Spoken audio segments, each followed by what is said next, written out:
नमस्कार, बहुत स्वागत है आप सभी का 5 के प्रहार में। मैं हूं आपके साथ हेमंत कुमार और आज का मुद्दा है खेमराज कमेटी की रिपोर्ट, कर्मचारियों का नहीं सपोर्ट। ऐसा इसलिए क्योंकि भजनलाल सरकार ने कर्मचारियों के वेतन विसंगति को लेकर खेमराज चौधरी की अध्यक्षता में कमेटी का गठन किया था और इसकी रिपोर्ट को अब सार्वजनिक कर दिया गया है। गहलोत सरकार ने कर्मचारियों के वेतन विसंगति को लेकर भारतीय प्रशासनिक सेवा के पूर्व अधिकारी खेमराज चौधरी की अध्यक्षता में कमेटी बनाई थी। कमेटी की रिपोर्ट पर कर्मचारी संगठनों ने नाराजगी प्रकट की है। कर्मचारियों का आरोप है कि कमेटी ने वेतन विसंगति दूर करने के लिए ज्यादा कुछ नहीं किया। उन्होंने सरकार से पूछा कि सरकार कमेटी की बकाया सिफारिशों को आखिरकार कब तक लागू करेगी। रिपोर्ट में अलग अलग कैडर के कर्मचारियों के लिए विभिन्न भत्तों की बात भी कही गई है, जिसमें मामूली बढ़ोतरी की सिफारिश की गई है। बहुत सी बढ़ोतरी तो पहले ही कर दी गई थी, लेकिन वेतन विसंगतियों को लेकर कोई ठोस सुझाव इस कमेटी ने नहीं दिए हैं। बीजेपी ने इस रिपोर्ट को सराहनीय कदम बताया। वहीं कांग्रेस ने कहा कि सरकार को सकारात्मक फैसला लेना चाहिए और इसी पर आज करेंगे प्रदेश की सबसे बड़ी चर्चा। पहले देखिए ये रिपोर्ट।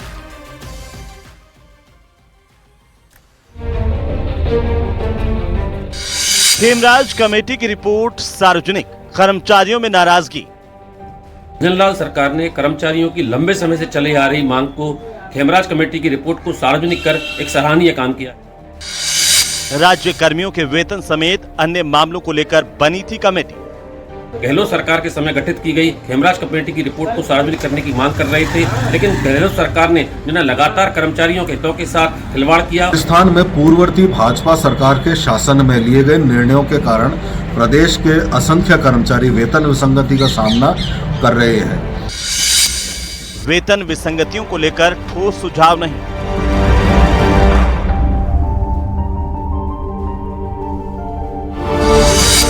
भत्तों में मामूली बढ़ोतरी की सिफारिश, कर्मचारी नाखुश।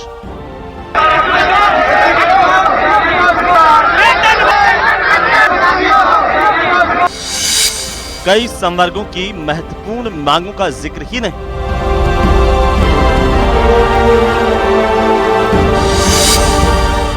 खेमराज कमेटी की रिपोर्ट, कर्मचारियों का नहीं सपोर्ट।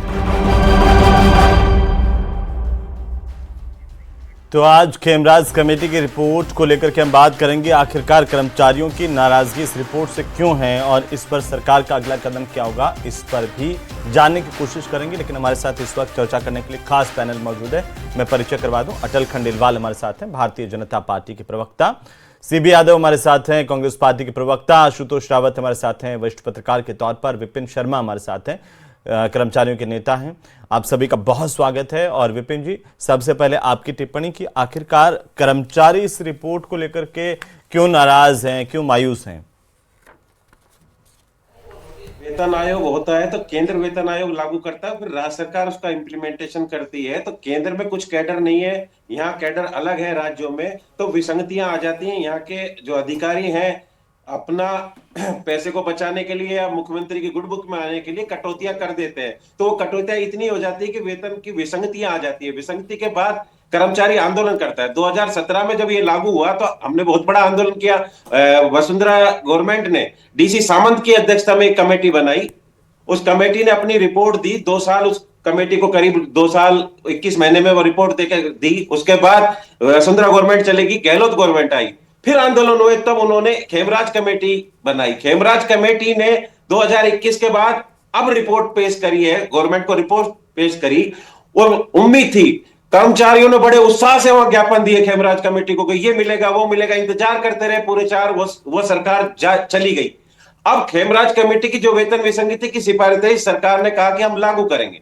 अभी माननीय मुख्यमंत्री महोदय ने समाज कार्यक्रम में कहा कि हम इसको पब्लिक डोमेन में लेके आएंगे। हमारी ये मांग थी उनको लागू किया जाए। मुख्यमंत्री महोदय ने कहा कि पब्लिक डोमेन में लेके आएंगे। जब पब्लिक डोमेन में कल ये आई है तो कर्मचारी ठगा सा महसूस कर रहा है कि खेमराज कमेटी ने केवल एक डाकिए का काम किया। उन्होंने संगठनों को, ज्ञापन को इकट्ठा कर लिया, एक कॉलम बना लिया, ये डिमांड है, रिकमेंडेशन कहीं नहीं है। अब पूरी कर्मचारियों की जो गेंद है सरकार के पाले में आ गई। हम सरकार से मांग करते हैं जो डिमांड्स उन्होंने दी है उसका रिकमेंडेशन सरकार करेगी। निश्चित रूप से सरकार ने जो ये कमेटी गठित की थी खेमराज कमेटी की, ये कर्मचारियों के साथ बिल्कुल छला हुआ है। लाखों रुपए खर्च हुआ, मीटिंग्स हुई, लेकिन कमेटी की कभी भी ऐसी सिफारिशें नहीं आई। आपको क्या डाके बना, ये काम तो हमारे सीएमओ में और यहाँ होता है, हम ज्ञापन देते हैं, वो डिमांड्स बना लेते हैं, वही डिमांड्स का काम इन्होंने किया, खेमराज कमेटी ने। तो कर्मचारी तो ठगा सा महसूस कर रहा है। जो कुछ भी थोड़ी बहुत सिफारिशें लागू इसमें खेमराज कमेटी में कुछ छोटे तबके के लिए, बड़ा तबका का बात करें तो शिक्षक वर्ग को कुछ नहीं मिला, मंत्रालय कर्मचारी को कुछ नहीं मिला, सचिवालय को कुछ नहीं मिला, सब ठगे से महसूस कर रहे।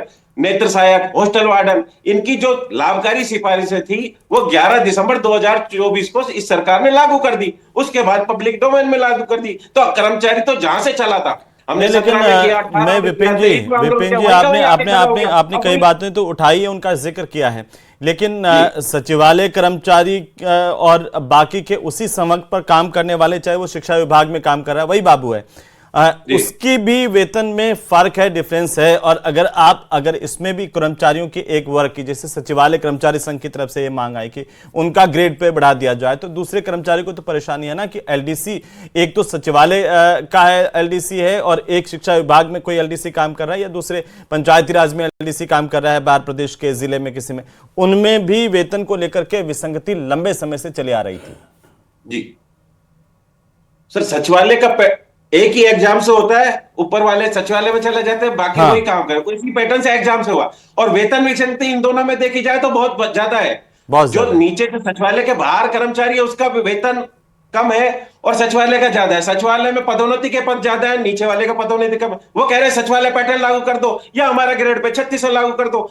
उम्मीद थी खेमराज कमेटी से कि 3600 ग्रेड पे मिलेगा, उसमें भी तो कर्मचारी एक मत नहीं है ना सर विपिन शर्मा साहब, उसमें अब माने तो किसकी बात माने, कर्मचारी भी तो एक मत नहीं है। बाहर वाले एलडीसी जो है वो चाहते हैं कि उनका ग्रेड पे बराबर कर दिया जाए, सचिवालय कर्मचारी संघ के एलडीसी चाहते हैं कि उनका ग्रेड पे ज्यादा कर दिया जाए और बढ़ा दिया जाए, या फिर उनके प्रमोशंस को लेकर के और ज्यादा क्लियरिटी तो विसंगति के लिए कमेटी बनाई जाती है, वो निर्णय करे। अगर कोई कमेटी तो निर्णय किया है सर, फिर अगर आप उसको नहीं मानेंगे, सुप्रीम कोर्ट में मानता है, उस कमेटी को निर्णय करना था। इन दोनों के बीच में बीच का रास्ता होता है। रावत साहब एक टिप्पणी, आपने विपिन जी की बातें सुनी, कर्मचारियों की बातें सुनी। कर्मचारी तो नाराज है, वो कह रहा है कि हम तो ठगे से बैठे हुए हैं, चाहे डीसी सामंत कमेटी आई हो या खेमराज कमेटी आई हो, या अब ये सरकार एक और नई कमेटी गठित कर देगी, फिर सरकार जाएगी तो दूसरी सरकार कहेगी वो तो पुराने वाली सरकार की कमेटी थी, हम अपनी कमेटी बिठाएंगे। तो ये कमेटी ये लेकिन कर्मचारियों का मांगो क्या है सर, वो बीच में कहाँ है? जी बिल्कुल हेमंत जी, समस्या यही है कि कर्मचारियों की जो मांगे थी उनके निवारण के लिए डीए कृष्णा भटनागर से लेकर डीवी सावंत से होते हुए खेमराज कमेटी तक बनी। लेकिन यह एक चीज हमको और ध्यान में रखनी पड़ेगी कि भारतीय जनता पार्टी ने कहा था कि हम खेमराज कमेटी की सिफारिशों का अनुमोदन जो दिसंबर में किया और उनको लागू करना जो शुरू किया, हालांकि उन्होंने वादा किया था कि हम 1 सितंबर से लागू कर देंगे, लेकिन 30 नवंबर को उन्होंने इसका अनुमोदन किया और दिसंबर से उसको लागू करना शुरू किया। तो उस समय जो तमाम कर्मचारी संघ थे उनको की मांग थी कि इस रिपोर्ट को सार्वजनिक किया जाए। उनको लगता था कि रिपोर्ट में शायद रिकमेंडेशंस कुछ और हैं और भजनलाल सरकार शायद उनको कुछ मैनिपुलेट करके इंप्लीमेंट कर रही है। तो ऐसे में मुझे लगता है कि मुख्यमंत्री ने वह रिपोर्ट सार्वजनिक तो कर दी कर्मचारी संघों की मांग पर, लेकिन शायद उन्होंने एक दुधारू तलवार पर अपना हाथ रख दिया, क्योंकि इस कमेटी की जो सिफारिशें हैं उस सिफारिशों के हिसाब से सरकार चल रही है। और ऐसे में अगर वो रिपोर्ट सार्वजनिक नहीं करती तो कर्मचारी संघ जैसा कि लगातार धरना प्रदर्शन की द्वारा से बातें कर रहे थे वो उस चीज पर भी जाते, और अब जब सार्वजनिक कर दी है तो उनका कर्मचारी संघों का यह कहना है कि इसमें तमाम वेतन विसंगतियों पर वेतन भत्ता, और मुझे लगता है सबसे बड़ा जो कंफ्यूजन है वो है वेतन विसंगति, और उसके साथ में कोविड काल का जो लगभग 1.5 साल का एरियल और भत्ता है वो शायद कर्मचारियों को नहीं मिलना। मुझे लगता है कि उनकी सबसे प्रमुख मांग है, सबसे बड़ा मुद्दा है सर इसमें।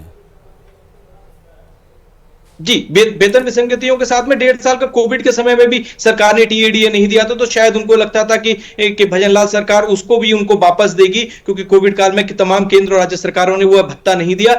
ऐसे में भजनलाल सरकार को के लिए एक बड़ी अग्नि परीक्षा है कि उन्होंने यह रिपोर्ट सार्वजनिक की है तो भी विरोध हो रहा है, और अगर रिपोर्ट सरकार सार्वजनिक नहीं करती तो भी उनका विरोध हो रहा था। तो अब आपके हिसाब से क्या करना चाहिए? नई कमेटी बनानी चाहिए और फिर 5 साल इंतजार करना चाहिए? 4 साल सरकार को हो गए।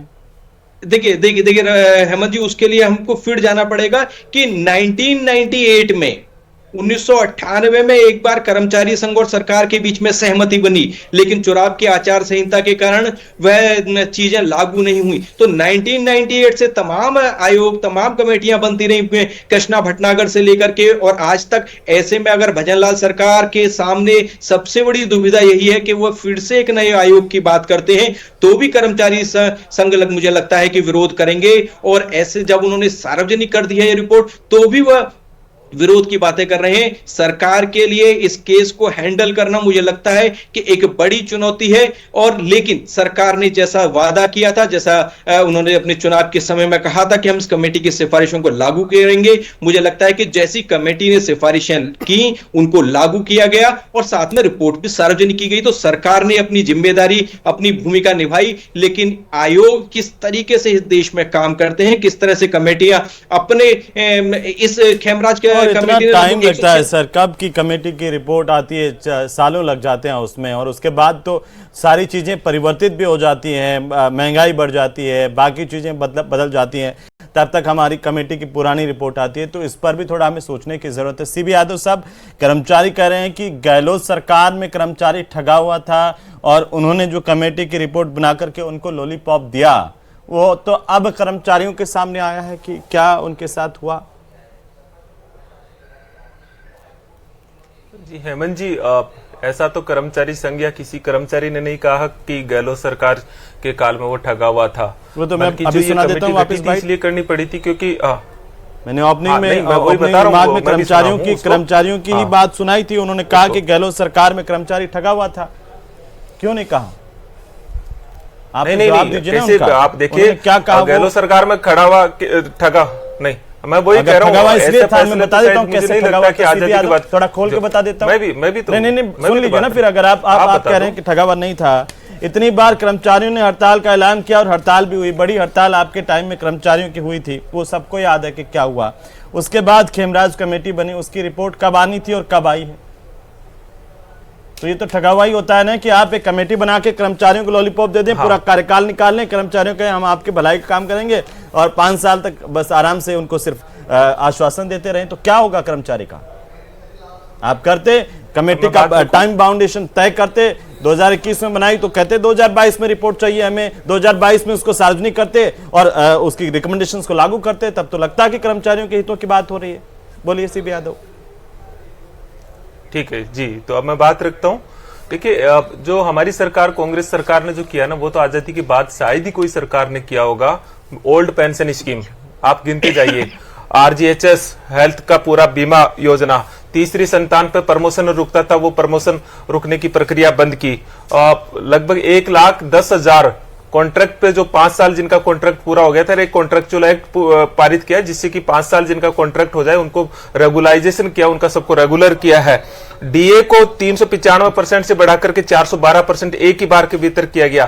जो पदनाम की जो चीजें थी कि अलग अलग सेवाओं के जो पदनाम थे वो भी किए। तो अब बात नहीं करेंगे, जो मैं मेन बात पे आ रहा हूँ, मैं मेन बात पर मैंने ये जो कर्मचारियों के वेतन विसंगति तो कोई आपके जन्म के बाद से ही मुद्दा चला आ रहा है ना, ये कोई आज का मुद्दा तो है नहीं। वेतन विसंगति, एक स्केल का कर्मचारी है, उसकी गांव वाली सैलरी अलग है, सचिवालय में कोई उसी स्केल पर काम कर रहा है, LDC है, उसकी सैलरी अलग है। तो ये वेतन विसंगति का मुद्दा भी तो कर्मचारी सालों से उठा रहे हैं सर। बोलिए हेमंत जी, मुझे जवाब दीजिए। मैं ये 180 पेज की रिपोर्ट पढ़ा हूं, इसमें जगह जगह जो है ये ओल्ड पेंशन स्कीम, पदनाम चयन जैसी बहुत सारी चीजें इस कमेटी के दौरान जो थी वो मान ली गई थी और उसमें रेफरेंस दिया हुआ 180 पेज में। मैं पूरा तो नहीं पढ़ा, लेकिन 30-40 पेज में अभी इसको देख रहा था, इस पूरी रिपोर्ट को देख रहा था। महत्वपूर्ण बात है हेमंत जी, ये जो कर्मचारियों की समस्या है, एक सतत रूप से एक जो चैनल होता है ना, एक लगातार संवाद का चैनल होता है। जैसे हमारी सरकार के सामने बहुत सारी चीजें आई, हमने बहुत सारी चीजें बिना मांगे भी पूरी कर दी थी। जो कर्मचारियों ने जैसे OPS की कभी मांगी, इस तरह से कोई बड़ा आंदोलन नहीं किया, लेकिन कर दिया था। अब इस सरकार के सामने फिर चुनौती है। तो सरकार को चूंकि ये प्रॉब्लम 7वें वेतन आयोग की जो सावंत कमेटी की जो रिकमेंडेशन और वहां से जो प्रॉब्लम थी, वहां से समस्या थी, इसके दूर करने के लिए थी। अब अगर मान लो फिर चुनौती है तो सरकार को इस संदर्भ में कोई प्रभावी कदम उठाना चाहिए, संवाद करना चाहिए। अब ये सरकार की जिम्मेदारी है, क्योंकि ये चुनौती अब इस सरकार के समक्ष है। आपने खेमराज कमेटी की रिपोर्ट को सार्वजनिक भी किया था, कर्मचारियों को बताया भी होगा कि आपको लेकर के हमने कमेटी का गठन किया, उनकी रिपोर्ट्स ये है। आपकी सरकार ने बताया होगा ना ये। तो कमेटी अपने आप में इंडिपेंडेंट होती है, वो कोई सरकार की एजेंसी थोड़ी होती है। नहीं, उसकी कमेटी की रिपोर्ट तो रिपोर्ट पर सरकार का करेगी कंट्रोल ना, थोड़ी होता है कि जैसे- कमेटी क्या रिपोर्ट देगी। नहीं करना अलग बात, लेकिन उस पर थोड़ी उसकी सारी सिफारिशों को लागू कर ही दिया था हमारी सरकार ने, महत्वपूर्ण सिफारिशों को तो लागू कर ही दिया था। अब आप देखिए आंगनबाड़ी की कार्यकर्ता कितनों दिनों से आंदोलन कर रहे हैं, सुन रहे हैं, कोई सुनवाई तक नहीं हो रही है। आपके टाइम में भी कर रही थी वो। जैसे आपके टाइम में भी पूरे आंगनबाड़ी कार्यकर्ताओं ने आंदोलन किया। कहाँ कर रहे थे? हमारे एक संवाद का चैनल था, मैं राजनीतिक बात से ऊपर भी करता हूँ, वीटले काउंसिल होती है जहां लगातार एक संवाद की प्रक्रिया होती है। ये पूरे हमारे देश की एक समस्या भी है कि हमारे ऐसे कर्मचारी और सरकार के बीच में संवाद की कोई प्रॉपर आपकी भी तो कुछ तो मजबूरियां रही होगी, यूं ही कोई बेवफा नहीं होता। यादव साहब आप शेर सुनाते हैं। नहीं, हमने तो महत्वपूर्ण कौन सी एक चीज थी सारी अब ये तो अब सामने आई है, सारी चीजें सामने, हमने सारी आपने क्यों नहीं अनारक्षण कर्मचारियों की मांगे पूरी सुन ली और उनका पटाक्षेप कर दिया? आपने क्यों नहीं आंगनबाड़ी कार्यकर्ताओं की मांगे सुन ली, उनका पटाक्षेप कर दिया? क्यों नहीं पूरी बात हो पाई? सबका पटाक्षेप हुआ। ओल्ड पेंशन स्कीम जैसा आप सोचिए, इससे बड़ा तोहफा तो कर्मचारियों को क्या होगा? आज भी भारतीय जनता पार्टी इस बात पे तय नहीं है कि ओल्ड पेंशन स्कीम को कंटिन्यू करेगी। मुझे लगता है कर्मचारियों का सबसे बड़ा तोहफा था आरजेएचएस, जो हमारा बहुत महत्वपूर्ण तोहफा था। हमने तो कर्मचारियों को बहुत कुछ दिया, कुछ बिना मांगे भी हमने दे दिया, लेकिन भारतीय जनता पार्टी की सरकार जो है वो कर्मचारियों के लिए कुछ करना नहीं चाहती है। ये कांग्रेस पार्टी के प्रवक्ता की बात मोटी मोटी में समझ रहा हूं। हेमंत जी देखिए, जहां तक कांग्रेस प्रवक्ता साहब की बात है तो वो तो वही एक ही शैली पर है, भ्रम डालना। अब जब कब तक भरमाओगे आप, भ्रम कब तक डालोगे? इनसिक्योरिटी गहलोत साहब की सरकार में रही और वो अपनी सरकार बचाने में ही लगे रहे। आप अगर उसको गौर से देखोगे तो उन्होंने जो कुछ भी काम किए वो अपनी सरकार बचाने के लिए जो संभव हो सका, कभी मोबाइल फोन, कभी आप बताइए, राम लुभाया कमेटी ने तो अपनी रिपोर्ट सौंप दी रातों रात और कर्मचारियों की रिपोर्ट लिए बैठे रहे इतने टाइम तक। अच्छा, माननीय मुख्यमंत्री भजनलाल जी ने स्पष्ट कर दिया था कि हम खेमराज कमेटी की रिपोर्ट को लागू करेंगे और इसमें जो भी डिमांड्स हैं, जो उन्होंने वेतन विसंगतियों को लेकर के जो भी अपने कमेंट दिए होंगे उसको हम दूर करेंगे। और उन्होंने शुरू भी कर दिया, दिसंबर के अंदर उन्होंने कुछ रिपोर्ट में जो लिखा था वो लागू कर्मचारियों को देना भी शुरू कर दिया। जो भी खेमराज कमेटी ने जो कुछ उसके अंदर रिकमेंडेशन दी थी वो देना शुरू कर दिया था। कर्मचारियों ने ही ये शायद आशंका की वजह से ऐसा सोचा कि भाई पता नहीं कांग्रेस तो हमें क्या क्या देकर गई है और भारतीय जनता पार्टी है वो इसको रोक रही है, और उन्होंने बोला कि लागू इसको भाई डोमेन, पब्लिक डोमेन में रिपोर्ट को दे दीजिए। माननीय मुख्यमंत्री जी ने 5 दिन पहले सभी कर्मचारियों को बुलाया भी और उनसे बात की, उसमें यही आया तो उन्होंने पब्लिक डोमेन में रख दिया। अब वो देख करके अगर हतप्रत है वो एक विषय है। अब इसके अंदर भी हम अभी भी कर्मचारियों से ये इसी आपके चैनल के माध्यम से कहेंगे कि आप अभी भी इतने ज्यादा मतलब असंतोष मत जाहिर करिए। माननीय भजनलाल जी इन सबको भी 5 दिन पहले ही उन्होंने बुलाया, सारी जो भी कर्मचारी संघ है उनके अध्यक्षों को, उनसे पूछा कि भाई विसंगतियां क्या है और हम इन सब सिफारिशों को भी लागू करेंगे और कर्मचारियों का जो अहित अगर उसमें कहीं पर होता हुआ दिख रहा है और कहीं रिकमेंडेशन नहीं हुई है उसको भी देखिए बात करके कर्मचारी संघ से सब कुछ जानने के बाद और जो वित्त विभाग है उनके शिक्षाविद है उनको बैठाने के बाद चीजों को सॉल्व करेंगे। और जहां तक देखिए ये अभी देखिए हमने तो शुरू ही कर दिया ना। आप ऐसे ही तो कर्मचारी उन्होंने कहा कि बात करते हैं, ऐसा लगता है कि सरकारें कर्मचारियों के बिना आंदोलन के सुनना बंद कर दिया, कर्मचारियों की आवाज को, कर्मचारी की बातों को। हेमंत जी अगर ऐसा होता तो ये वाली रिपोर्ट को 4 साल क्यों दबाए रखती कांग्रेस, और भाजपा ने आते ही कहा और कर दिया, और रिपोर्ट उन्होंने कहा रिपोर्ट दो, रिपोर्ट भी दे दी।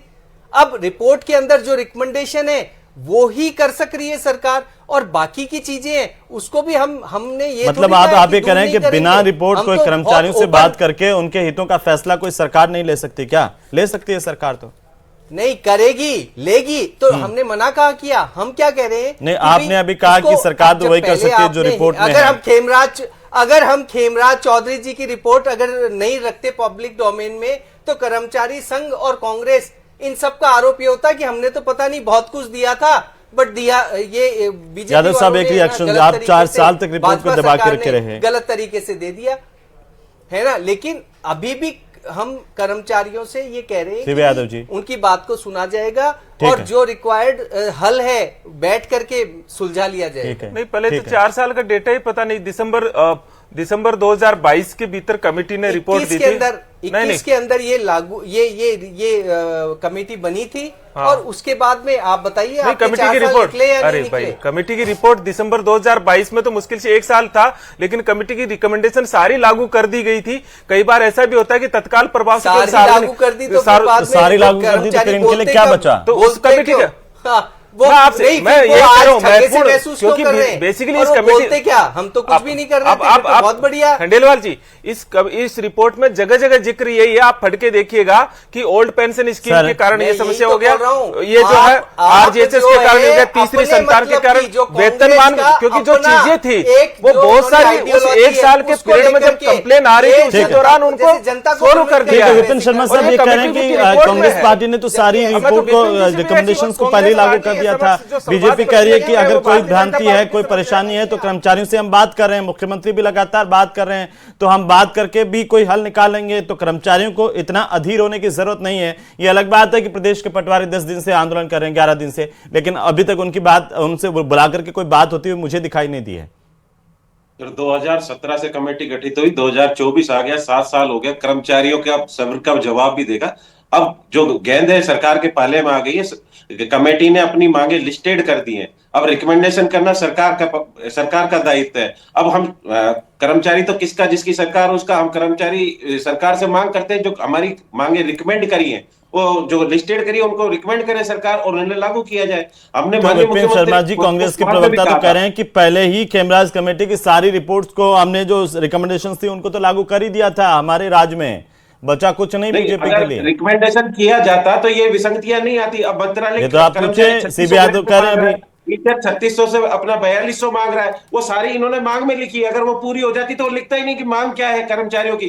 खेमराज कमेटी वाले लिखते ही नहीं कि मांग क्या है, तो पूरी हो जाती तो मांग लिखते ही नहीं। हमने एक ही बात रखी है, इन कमेटी विसंगतियों का एक बहुत बड़ा अंबार है, 400 पन्नों की। हमने एक ही बात, मुख्यमंत्री आप चाहे कितना ही कहें कि कर्मचारियों से हम बात कर रहे हैं, ये कर रहे हैं, लेकिन आखिरकार अगर कर्मचारियों से बात होती तो ये स्थिति नाराजगी वाली नहीं बनती है। कर्मचारियों के प्रतिनिधि मंडल को अगर बुला करके समय समय पर, सरकारों का दायित्व होना चाहिए कि समय समय पर हर 1-2 साल में बुला करके बात कर ली जाए, तो किसी तरह की कोई परेशानी नहीं हो। अभी मैं कह रहा था पटवारी 11 दिन से हड़ताल पर बैठे हैं प्रदेश के, आप बताइए, लेकिन कौन सुन रहा है फिर? सर ऐसे देखिए, एक एक करके नहीं सुना जाएगा, ऐसा नहीं, ऐसा आप बात कर लीजिए, खत्म हो जाती है बात, उनको भी आश्वासन मिल जाए, उनके नेताओं को आश्वासन मिल जाए। देखिए 5 दिन पहले जितने भी कर्मचारी संघ है उन्हें बुलाया ना मुख्यमंत्री साहब ने, उनसे बात की, उन्होंने ये अपनी मांग रखी कि भाई आप खेमराज कमेटी की जो भी रिपोर्ट है उसे पब्लिक डोमेन में डाल दीजिए।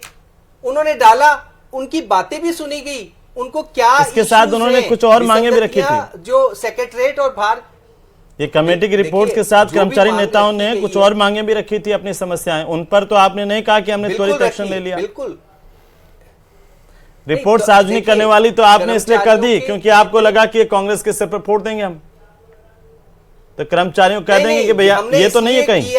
हमने इसलिए किया, देखिए सुनिए, हमने इसलिए किया कि हमने कर्मचारियों के साथ वादा किया था कि खेमराज कमेटी की सिफारिश भी लागू करेंगे और उस रिपोर्ट एक छोटी सी टिप्पणी, आशुतोष रावत साहब, सरकार देखिए बात तो कर रही है, लेकिन गैप कहां रहता है कर्मचारियों और सरकार के बीच में, और एक गैप क्यों है?